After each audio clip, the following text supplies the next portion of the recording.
Are you ready to save for retirement? I know everyone's telling you to invest in cryptocurrency, stocks, bonds, ETFs, but the question is, are you ready to invest? So today, I'm breaking down what you need to do before investing. I'm Dakota Grady, DG, the Money Coach, and I'm all about helping you to master your finances. Let's dive into the conversation. You've been on YouTube watching videos and the gurus telling you to invest, all these things, but you don't know what to do.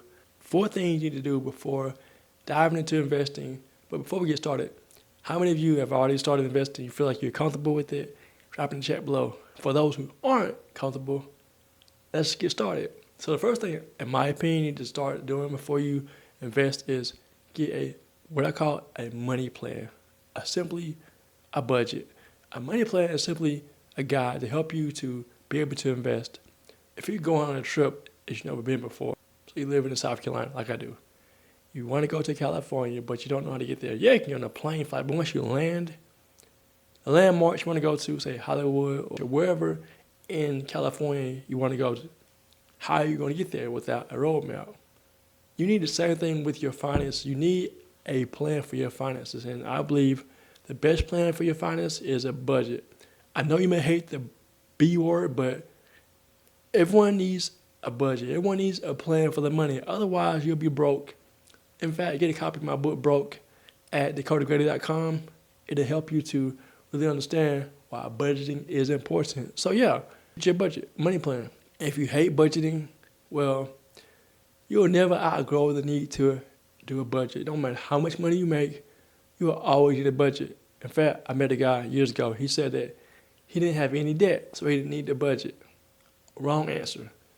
You always need a budget, no matter how much you make. So get it, used to it, make it a habit, and make it a part of your plan before you invest. The second thing you need to do is have a rainy day fund.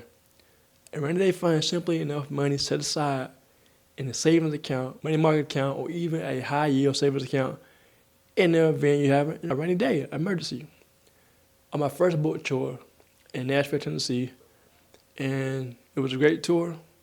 That night when I got home from the event, the bookstore, my side was hurting really, really bad. And my wife took me to the urgent care, and the doctor told me to go to the emergency room. Well, the doctor told me I need to have my appendix removed that day. Imagine having a rainy day, such as an emergency. You have children, and they're playing on a trampoline, and your daughter falls off and breaks her arm. Or maybe you lose your job, like I did multiple times. Or maybe you have a car and it's stolen, like I have multiple times. So life hits you hard.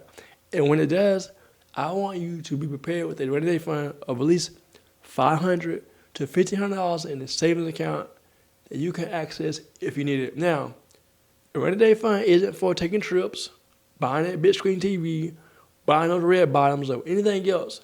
It's for insurance between you and life. That's simple, y'all. So the third thing you need to do, in my opinion, is to pay off debt. Ooh, I said pay off debt. All right, check this out, y'all. Debt is a thief. How? Why? I'm glad you asked.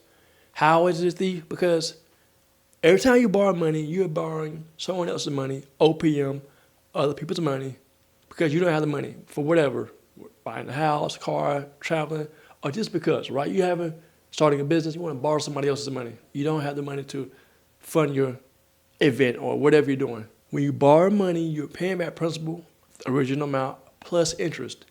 Interest is the cost of borrowing money. It's the cost of borrowing someone else's money. Well, it doesn't matter if you can get a low interest rate. The whole point is you're going to pay back more than you borrow. And if you get, say, a loan and says you don't pay any interest for 90 days, well, if you don't pay a whole amount back, that means the principal back, within 90 days, then you'll pay the entire amount of interest that would have been accruing, had been charging interest the entire 90 days. So it doesn't matter. Debt is a thief because you're going to pay back more than you actually borrow, and someone else is going to get rich off of you. And again, it doesn't matter what interest rate you get, you're still going to borrow someone else's money. And borrowing money is a mindset. Imagine if you had a big income, making 6 figures, or maybe 7 figures. I had a client who was making 7 figures from a job. It's possible. But What if you had a big income? You had money saved. There will be no need for you to borrow money because you have money. When you play the game Monopoly, of course, without the bank, the whole point is you're buying things such as buildings, property, assets with cash. So the whole point is to get your income up so high that you won't have to rely on debt. But if you have debt, you don't have a big income, still, I want you to pay off debt as soon as possible. But it's about changing your mind about debt, seeing it as a thief, because it's robbing you of your financial future. The money you could be using to invest more money to grow your future that you want to have.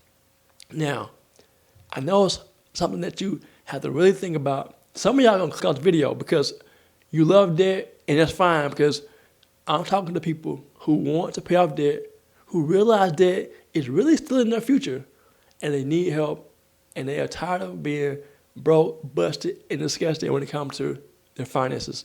And debt is one reason why people are struggling. What I want you to do next is to increase your mini rainy day fund to a mega rainy day fund.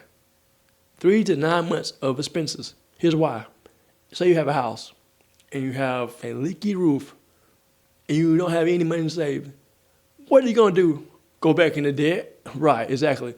So my whole point is to have a big pile of cash sitting in an account. And again, that money is not for splurging. It's for saving for rainy days. A big rainy day to replace that roof, replace that car that stopped working, washer and dryer, or maybe even you had a major job loss. That rainy day fund will be your lifesaver.